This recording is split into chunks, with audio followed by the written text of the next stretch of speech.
Magandang gabi po sa lahat ng sambayanang Pilipino. Ako po si Philip Salvador.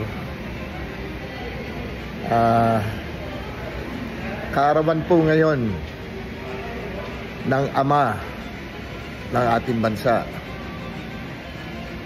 si former President Rodrigo Roa Duterte,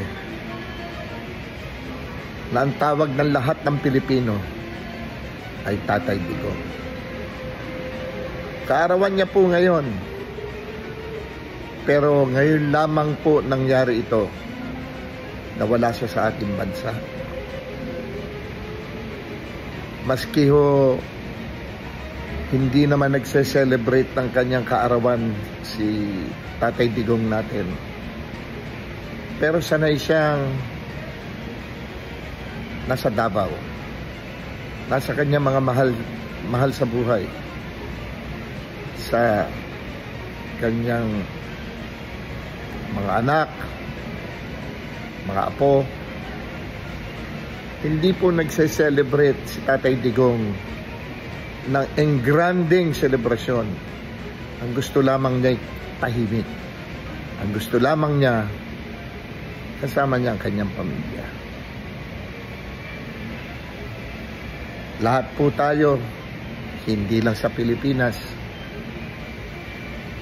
buong mundo, lahat ng mga Pilipino ngayon ay sineselebrate ang kaarawan ng pinakamahal nating ama, si former President Rodrigo Roa Duterte. Ang abot ko po sa inyo, ipagpatuloy po natin ang ating mga dasal. Huwag natin patirin ang ating mga dasal para sa Kanya. Ibalik nila sa atin ang ama ng sambayanang Pilipino. Hindi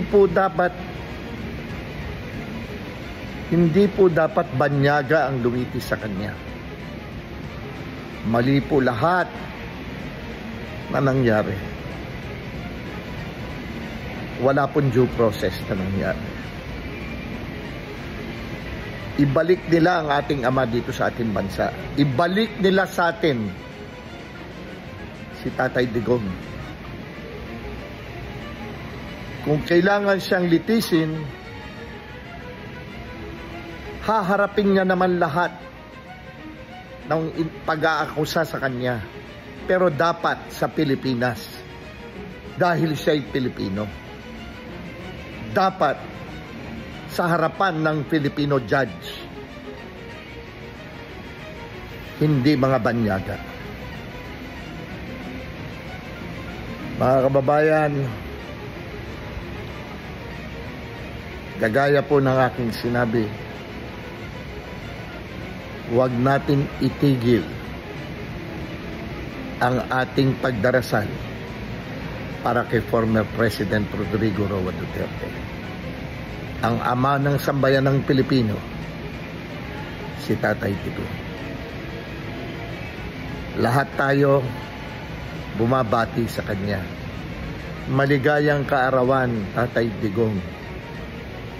Malayo ka man sa amin,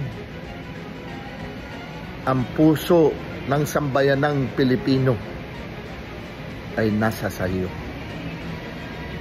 Maraming salamat po sa ginawa mo para sa mga Pilipino. Maraming salamat po sa ginawa mo sa ating bansa.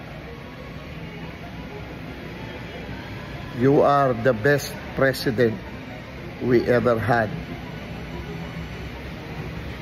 Kung maaari nga lang sanang tumakbo ka pa muling presidente, nasisiguro po ng sambayan ng Pilipino, mananalo't mananalo ka pa rin. My President, Sir, thank you for your life. Thank you for your service. Thank you for being a great president. And thank you for being a great father to our countrymen.